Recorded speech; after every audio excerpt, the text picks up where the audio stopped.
피부가 그 기온의 1도 뭐 2도를 감각할 수 있다는 것은 참 놀라운 하나님의 그 은혜라고 생각을 합니다. 동물들은 이런 우리처럼 민감하지 못합니다. 그래서 추운 만큼 또 따뜻한 것도 느끼고 또 이 피부를 통해서 그 하나님이 우리 온몸에 감각세포를 얼마나 세밀하게 주셨는가 생각하면은 참 놀라울 뿐이고, 또 이 작은 것 하나에서도 하나님이 우리를 지으심이 신묘막측하십니다 하고 이제 찬양을 하게 됩니다. 오늘도 이제 기도에 대한 말씀을 드리겠는데,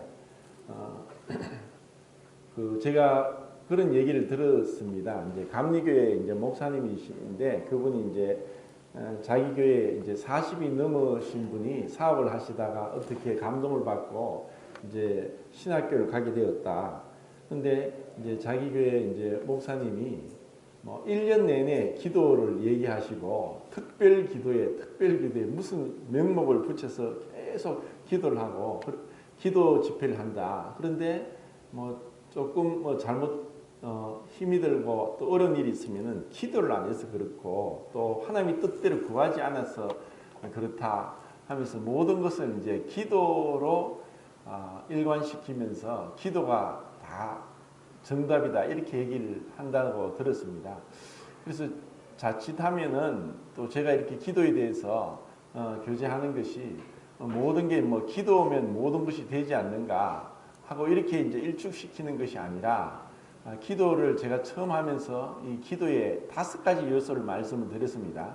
근데 이제 대부분의 사람들이 기도를 얘기할 때 강구에 대해서만 얘기를 합니다.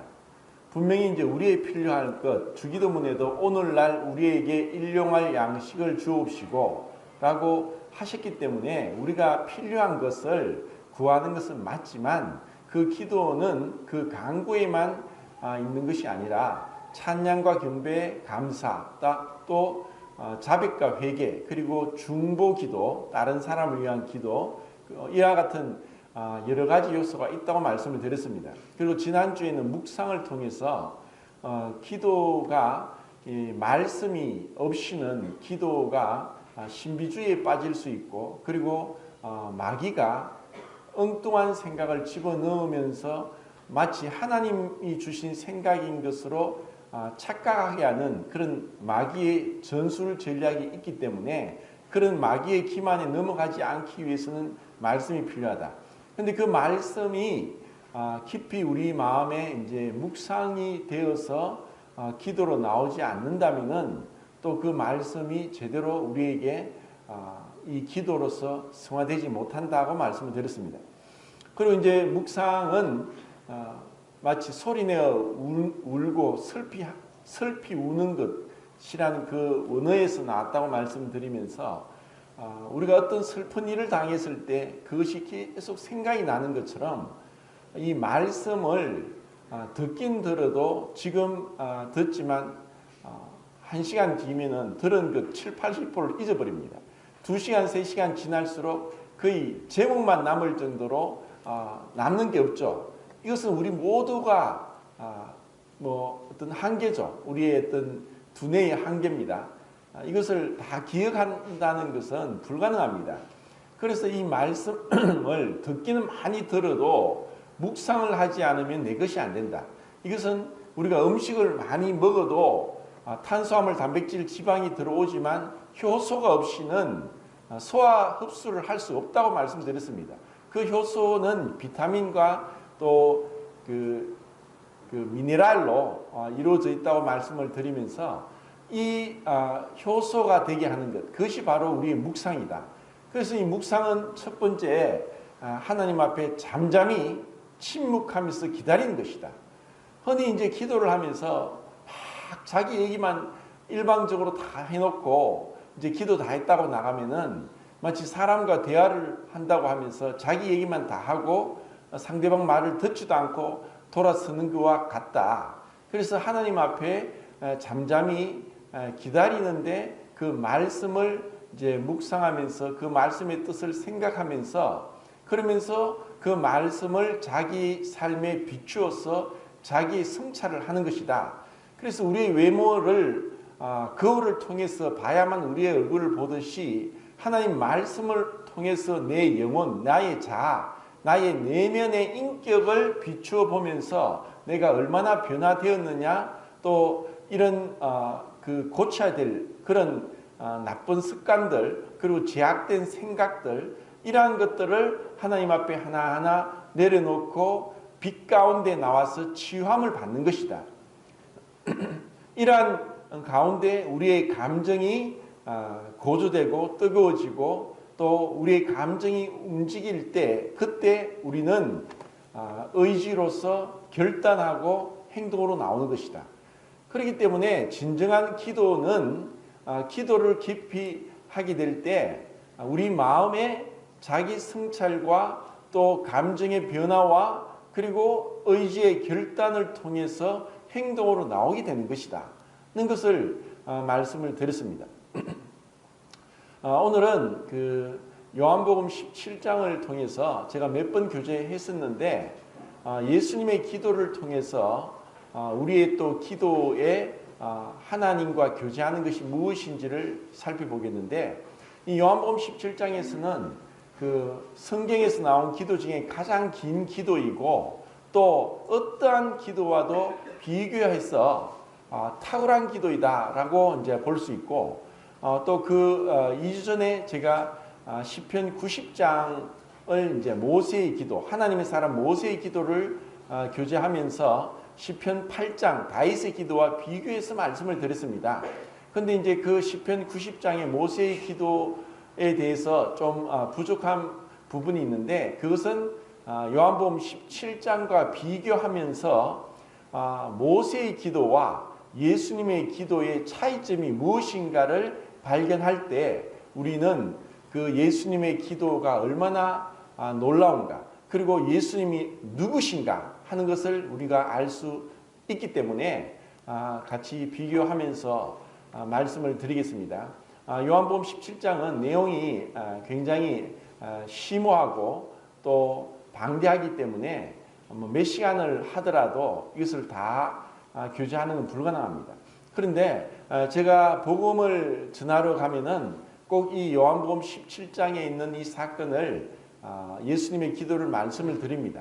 그것은 이 우리가 지금 17장이 있는 위치를 생각하면은 복음적으로도 얼마나 중요하고 우리가 반드시 이 요한복음 17장에 그 성경에 기록된 공관 복음서와 비교해서, 그리고 요한복음에 기록된 그 순서와 내용을 생각해야만 우리가 이 기도의 놀라운 깊이를 깨달아 알 수 있다는 것입니다.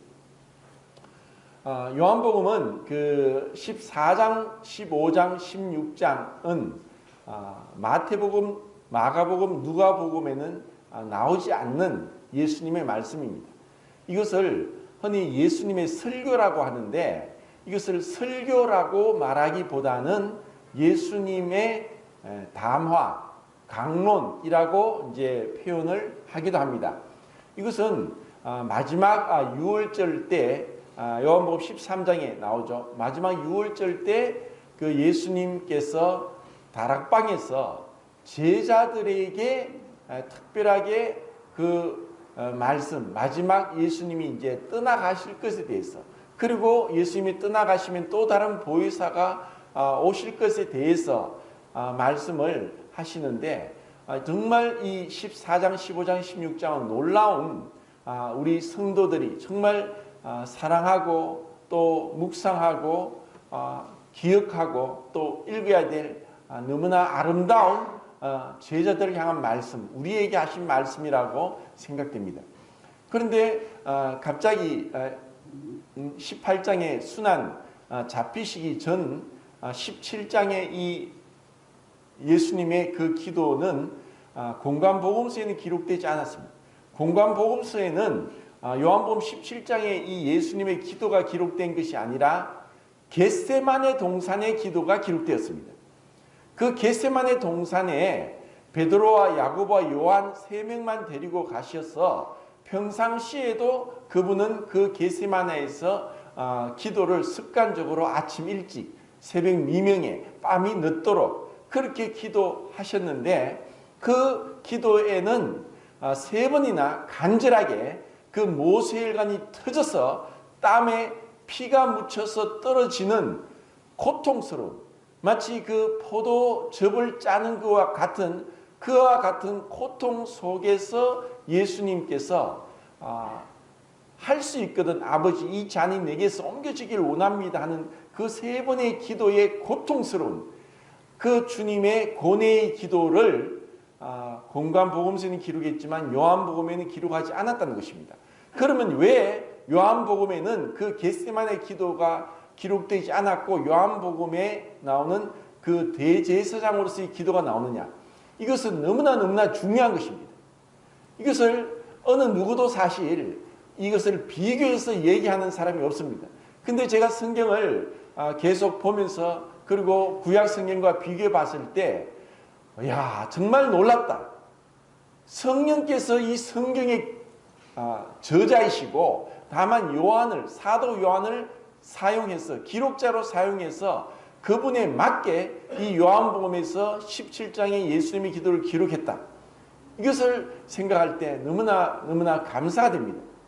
반드시 요한복음 17장에는 겟세마네 기도가 기록되어서는 안 되고 이 17장에 대제사장의 기도가 기록되어야 된다고 저는 말씀을 드리고 싶습니다. 왜냐하면 요한복음을 기록한 목적은 요한복음에는 족보가 없습니다. 마태복음은 유대인의 왕으로 오신 예수님이기 때문에 아브라함과 다윗의 자손 예수 그리스도의 세계라라고 족보가 이제 예수님께 나갑니다. 근데 마가복음은 하나님의 종으로서 하나님의 그 보내신 뜻을 이루기 위해서 인자가 온 것은 성경을 받기 위함이 아니라 오히려 자기의 목숨을 많은 사람의 대속물로 주려 하기 위해서 오신 그분의 목적을 이루게 오셨기 때문에 하나님의 종으로서 족보를 기록해서는 안 되었기 때문에 족보가 없습니다. 누가복음에는 인자로서 사람의 아들로서 족보가 거꾸로 올라가서 아담에까지 그리고 하나님에까지 올라가기 때문에 사람의 아들로서의 예수님의 족보를 기록했습니다. 근데 요한복음은 1장 1절이 태초에 말씀이 계시니라. 이 말씀이 하나님과 함께 계셨으니 이 말씀이 곧 하나님이시니라 하면서 태초에 아르케라고 시작되는 이 창세기 1장 1절에 베레시트라고 하는 그 태초에 천지를 창조하신 이전에 영원전 이 시간과 물질이 창조되기 전 그리고 영적인 존재인 천사들을 창조하기 이전에 태초에 시작도 끝도 없던 그 영원 그때를 우리에게 보여주면서 모세가 기도한 것처럼 주여 주는 대대의 우리의 거처가 되셨나이다 하면서 그 주님의 그 영원 전부터 계셨던 이러한 주님 모습을 말씀합니다. 그렇기 때문에 그 17장에서도 창세전에 아버지께서 나와 함께 가졌던 영화 창세전이란 말이 2번에 나옵니다. 이것은 예수님께서 영원전부터 하나님으로 계셨던 분이시기 때문에 인간적인 고뇌의 겟세마네 기도를 요한복음에서는 기록해서는 안 된다는 것이고 다만 예수님의 그 기도는 하나님으로서 완전한 하나님으로서 우리와 중보하는 그 대제사장의 그 직분을 수행하는 그 예수님을 여기서 볼 수 있습니다. 그런데 참 놀라운 것은 13장에서 예수님은 유월절 때 자리에 일으셨어서 수건을 허리에 두르시고 꿇어 앉아서 대야에 물을 담아서 제자들의 발을 씻겨 주십니다. 예수님께서 종의 자세를 취하셔서 이와 같은 행동은 그 당시에 종이 행하는 그런 모습이었습니다. 예수님은 하나님이심에도 불구하고 그 스승이시고 하나님이신 그분이 제자들의 발을 씻기기 위해서 수건을 허리에 두르시고 몸을 수그리고 앉아서 그 냄새나는 제자들의 발을 씻겨 주셨다는 것입니다. 그러면서 이제 요한복음 17장 1절에 예수께서 눈을 들어 하늘을 우러러 이르시되 하고 이제 기도를 하십니다.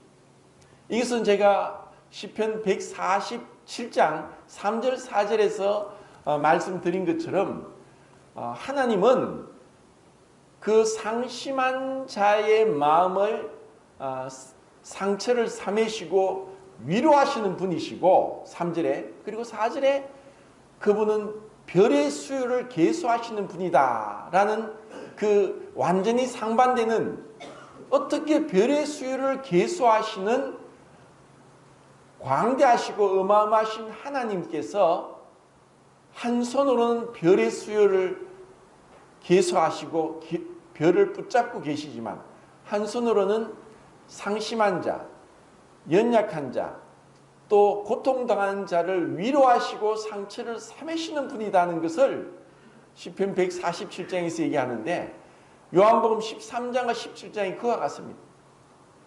그분은 눈을 들어서 하나님을 아버지라고 하면서 창세전부터 아버지와 함께 가졌던 영화를 얘기하시는 그 하나님 되신 예수님께서 허리에 수건을 두르시고 제자들의 발을 씻깁니다. 우리가 하나님께 기도하는 것은 이와 같은 그 예수님, 그 예수님을 바라보면서 그 예수님 이름으로 하나님 아버지께 나가는 것입니다.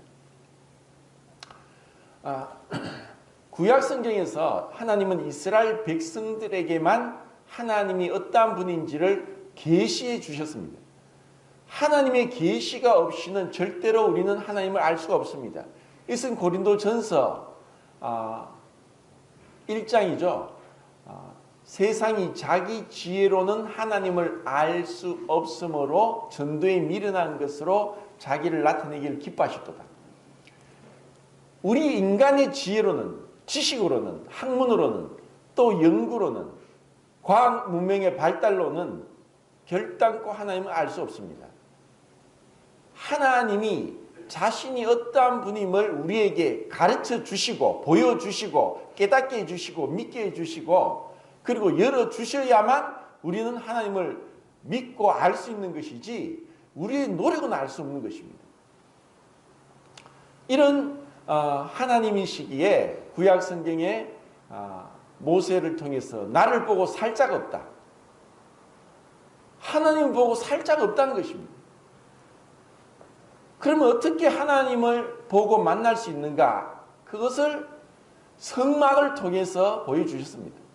그리고 성막을 통해서 매일 아침 저녁으로 또 매 안식일마다 또 초하루 또 월삭 그리고 일곱 절기 유월절과 무교절 초실절 오순절 그리고 나팔절 대속제일 또 초막절 또는 장막절 그와 같은 절기를 통해서 제사를 드려야만 하나님이 기뻐하시고 또 하나님을 만족하게 할 수 있다는 것이었습니다. 그렇지만 그 일곱 절기 중에서도 오직 한 절기만 하나님이 내가 너와 만나겠다 하는 말씀을 하시고 그 날이 대속제일 7월 10일이었습니다.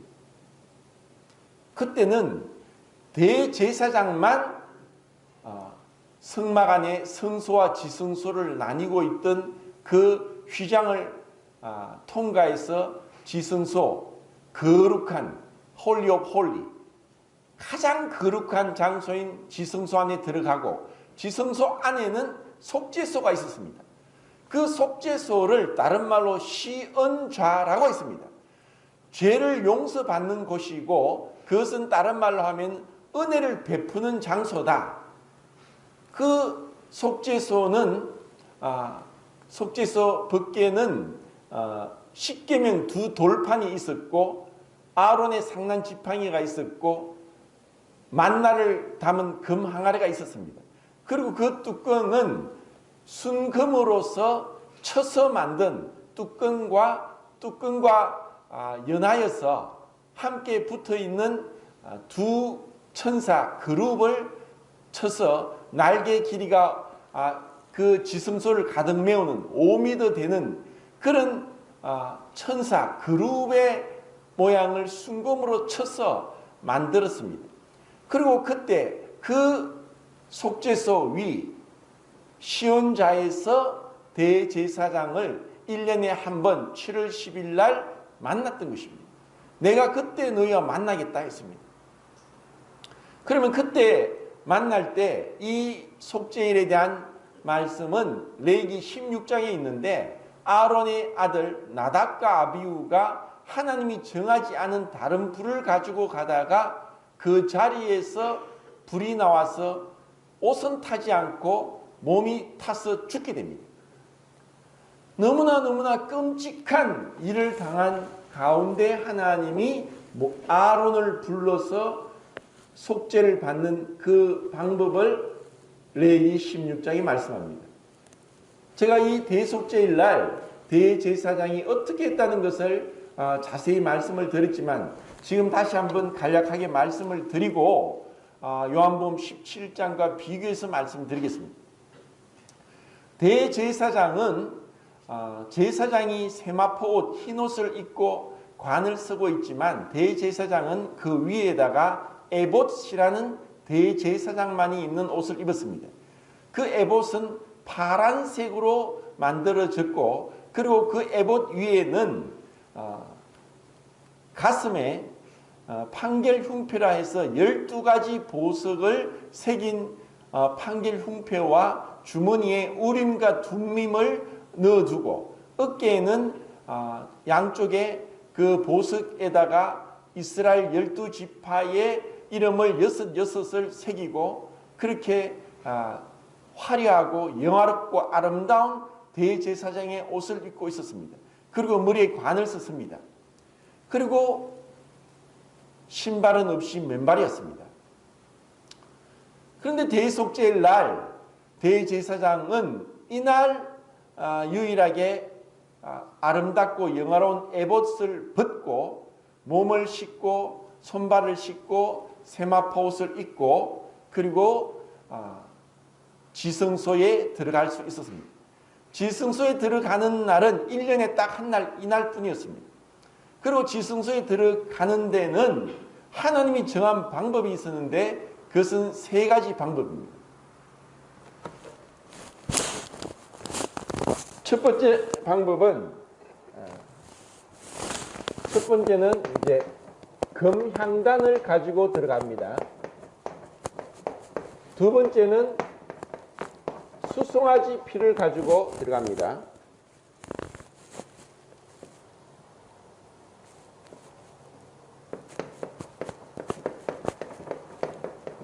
세 번째는 염소의 피를 가지고 들어갑니다. 이것은 제가 지금 말씀드린 것처럼 금향단을 가지고 가는 것은 그 연기가 자욱하게 지성소를 가려야 됐고 이것은 예수님의 인격, 신격을 얘기하는데 사람으로서는 하나님을 볼 수 없기 때문에 연기로 가려야 했습니다.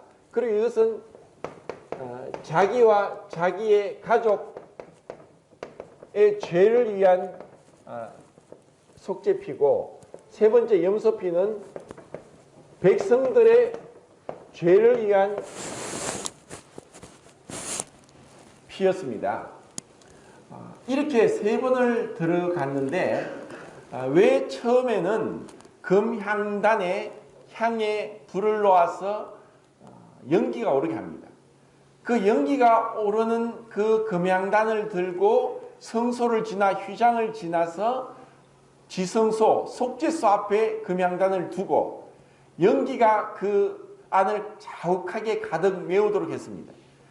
유대인들에 의하면은 이날 대제사장은 금향단을 들고 성소 휘장을 지나서 앞으로 들어가지 못하고 몸을 옆으로 돌려서 그 속죄소 앞에 금향단을 두고 그 연기가 지성소를 가득 메우도록 했습니다.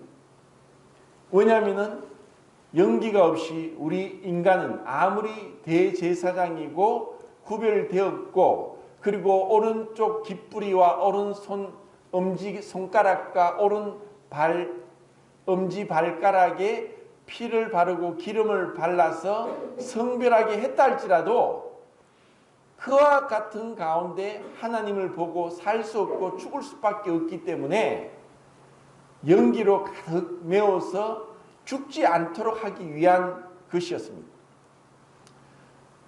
그리고 나올 때는 등을 돌려서 나오지 못하고 뒷걸음 쳐서 지성소를 빠져나와 휘장을 빠져나왔습니다.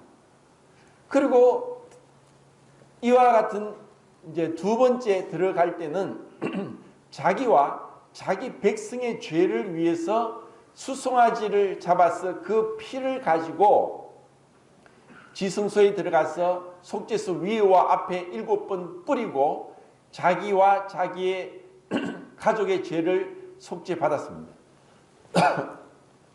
그리고 다시 세 번째는 2마리 염소를 데리고 와서 제비를 뽑습니다. 한 마리는 여호와를 위해서, 한 마리는 아사셀을 위해서 뽑고 여호와를 위해서 뽑은 염소를 죽여서 그 피를 가지고 세 번째 지성소 안에 들어가서 피를 위에와 또 속죄소 위에와 앞에 7번 뿌려서 모든 백성들의 죄를 사함받는, 그렇게 함으로 인해서 하나님 앞에 1년간 그들은 유효한 속죄 제사를 드리고 마치게 되는 것입니다. 그리고 대제사장은 이제 다시 나와서 그 아사셀을 위해서 뽑힌 그 염소 머리에다가 손을 얹고 안수해서 모든 백성들의 죄를 다 고백하면서 그 죄를 이 아사셀 염소에게 전가시키고 뒤집어 씌우고 또 미리 정한 사람이 흰옷을 입고 몸을 씻고 흰옷을 입고 그 아사셀 염소를 데리고 광야로 가서 무인지경 사람이 없는 곳에까지 그 염소를 내버려 두고 와서 다시 몸을 씻고 옷을 갈아입는 이와 같은 일을 합니다. 그러고 나서 대제사장은 수송아지와 염소의 피를 섞어서 번제단 4개의 뿔에다가 바르고 그 앞에다 뿌리면서 이제 속죄제 그 제사를 마치게 됩니다. 이후에 번제 제사로 어린 양을 피를 다시 드리는, 이렇게 이제 대속죄일에 그 속죄 제사를 하게 되는 것입니다. 그렇다면 이렇게 하지 않으면은 이와 같은 시간 7월 10일 그리고 정한 사람 대제사장 그리고 정한 방법, 제가 지금 말씀드린 그 방법대로 그렇게 행하지 않으면, 그리고 하나님이 정한 제물의 피, 수송아지와 염소 또 양 이와 같은 피, 금양단의 연기가 아니면은 하나님 앞에 즉각적으로 죽임을 당하는 무섭고 정말 너무나 엄히하신 하나님인 것을 유대인들은 너무나 잘 알았습니다. 그런데 이제 우리는 예수님께서 오셔서 이것을 완전히 이 그림자인 율법 아래 있던 제사를 그 몸으로 친히 자신이 대제사장이 되시고 친히 자기의 몸이 제물이 되시고 친히 자기의 피가 우리의 죄를 용서하는 피가 되어서 예수님이 자기를 완전히 드리셨습니다. 요한복음 17장에서는 성소와 지성소를 나뉘고 있던 휘장이 없습니다. 왜냐하면 예수님은 대제사장이 3번을 들어간 것처럼 3번이 아니라 단번에 자기를 드려서 아버지 앞에 우리의 죄를 다 용서하는 그 영원한 제사를 드리셨기 때문입니다. 예수님은 완전한 사람이지만 완전한 하나님이기 때문에 금양단의 연기로서 자기를 가릴 필요가 없고 그래서도 안 되는 것입니다. 그리고 예수님은 처녀 마리아의 몸에서 남으로 아담의 죄를 물려받지 않고 죄 없이, 그렇다고 해서 마리아가 죄가 없었던 것이 아니라 마리아가 죄가 있음에도 불구하고 마리아의 죄와 상관없이 다만 그 몸만 빌려서 죄 없이 완전하게 의롭게 둘째 사람 마지막 아담으로 이 땅에 출생하셨기 때문에 그분은 자기의 죄를 위해서 피를 흘릴 필요가 없었던 것입니다. 다만 예수님이 십자가에서 피를 흘린 것은 우리의 죄를 위해서, 우리의 죄를 위해서만 그분의 피가 흘려졌습니다. 이것은 염소와 송아지 피가 해마다 죄를 생각나게 하는 것이 있고, 그것은 우리의 죄가 아니라 염소와 송아지 그 제물의 피였습니다. 그래서 하나님께서는 그 영원하신 성령으로 말미암아 자기의 피를 하나님께 드리심으로 우리가 양심상으로 온전하게 되어서 아버지 앞에 나갈 수 있는 영원한 속죄를 이루기 위해서 자기의 피를 흘리셔야 했던 것입니다. 이를 위해서 예수님이 이 땅에 오신 것이고, 이것을 이제 앞으로 예수님이 죽으시고 부활하시면서 우리의 중보자 되심을 증거하시기 위해서 요한복음 17장에서 이 기도를 하고 계시는 것입니다. 히브리서 7장을 보겠습니다. 7장 23절, 24절 같이 읽겠습니다. 시작.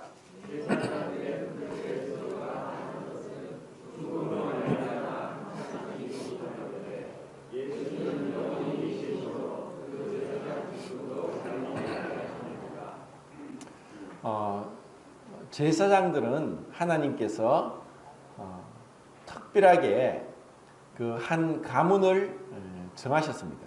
그 가문은 야곱의 12아들 중에서 셋째 아들은 레이 집안, 그리고 레이가 4명의 아들을 낳았습니다. 고핫, 3명의 아들을 낳았죠. 고핫, 게르손, 무라리. 그리고 고핫이 또 4명의 아들을 낳습니다. 아므람, 이스할, 헤브론, 우시엘. 이렇게 4명을 아들 낳았는데 아므람이 또 2명의 아들 낳았는데 아론과 모세입니다. 그리고 아론이 나답과 아비우와 엘르아살과 이다마를 낳았는데 아론과 아론의 자손들만이 제사장 그리고 맏아들이 대제사장이 되도록 하나님이 정하셨습니다.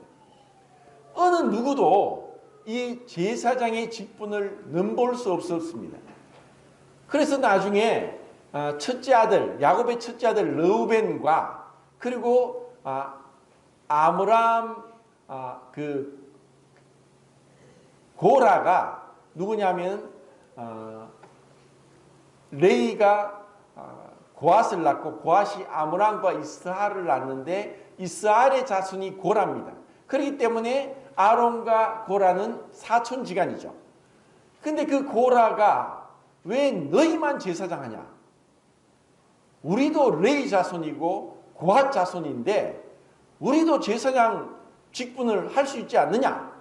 그리고 르우벤은 내가 야곱의 첫째 아들인데 나도 할 수 있지 않느냐? 하면서 그 장자의 명분과 제사장 직분을 넘볼 때 하나님은 그들을 심판하시는데 갑자기 땅이 갈라져서 그들만을 삼켜버렸습니다.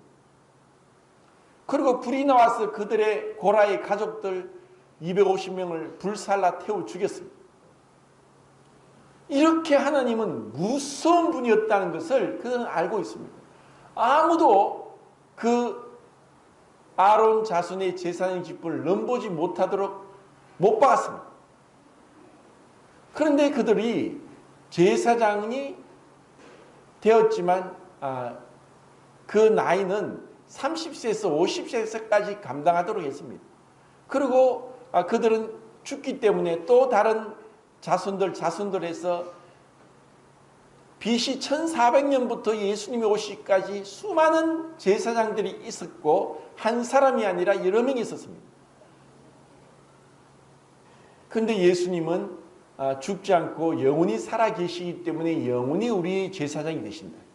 그것은 하나님과 인간 사이는 도저히 메꿀 수 없는 엄청난 간격, 거리가 있기 때문에 그것을 메꿔야 되는데 그 하나님과 사람 사이를 메꾸는 역할을 제사장이 했습니다. 그래서 라틴어로는 제사장을 폰티펙스라고 해서 다리를 놓는 사람이라고 했습니다. 하나님 앞에 우리가 그냥 못 나가고 그 중보자, 다리를 놓는 제사장이 있어야만 하나님께 나갈 수 있었습니다. 그 일을 예수님께서 영원토록 하시는 것입니다. 왜냐? 우리 같은 피조물, 흙으로 만든 인간은 영이시고 빛이시고 소멸케 하는 불이시고 또 사랑이신 그 하나님 앞에 그냥 나갈 수 없기 때문입니다. 우리에게는 반드시 제사장. 그래서 디모데전서에서는 2장에서 하나님과 사람 사이의 중보자는 한 분이시니 곧 사람이신 그리스도 예수시다 라고 말씀하면서 우리의 중보자, 제사장, 영원한 제사장을 말씀합니다. 자, 25절 읽겠습니다. 25절 시작. 그러므로 자기를 힘입어 하나님께 나아가는 자들을 온전히 구원하실 수 있으니 이는 우리가 하나님과 하셔서 그를 위하여 하시니라. 이제 예수님은 우리를 위해서 항상 살아 계시면서 하나님 아버지의 중보자로서 영원토록 우리를 아버지 앞에 나가게 합니다. 우리가 기도 끝날 때 예수님 이름으로 기도합니다 라고 하는 것은 상투적이고 형식적인 그러한 기도 끝내는 기도가 아니라 예수님 이름으로 나아가는 것만이 하나님께 기도가 응답이 되는 것이라는 의미입니다. 그리고 그분은 항상 살아서 우리에게 간구하신다. 이것을 로마서 8장에서 성부 하나님이 우리를 위한 기도, 그리고 성자 하나님이 우리를 위한 기도, 성령 하나님이 우리를 위한 기도를 살펴봤습니다. 우리는 삼위일체 하나님이 우리를 사랑하시고 위하시고 기도하시고 우리를 지켜 보호하시는 어마어마한 하늘의 권세를 힘입어 살아가는 위대한 하나님의 자녀들입니다. 그리고 예수님은 우리를 위해 항상 살아서 우리를 위해 간구하시는, 이때 17장에서 기도하시고 제자들 앞에서 기도하실 뿐 아니라 내가 비옵는 것은 이 사람들만 위함이 아니요 또 그들의 말로 말미암아 나를 믿는 사람들도 위함이니 라고 예수님이 17장에 말씀하면서 그 당시의 제자들뿐 아니라 제자들의 말과 전도와 선교를 인해서 2000년 뒤에 이 전도를 통해 예수님을 믿게 된 우리에게까지 이 기도가 전해지고 이 기도를 통해서 아버지 앞에 나가도록 하신 것입니다. 그리고 이제 예수님께서 우리를 위한 그런 중보자로서의 역할을 충분히 감당하신 것을 볼 수 있습니다. 26절 읽겠습니다. 26절 시작.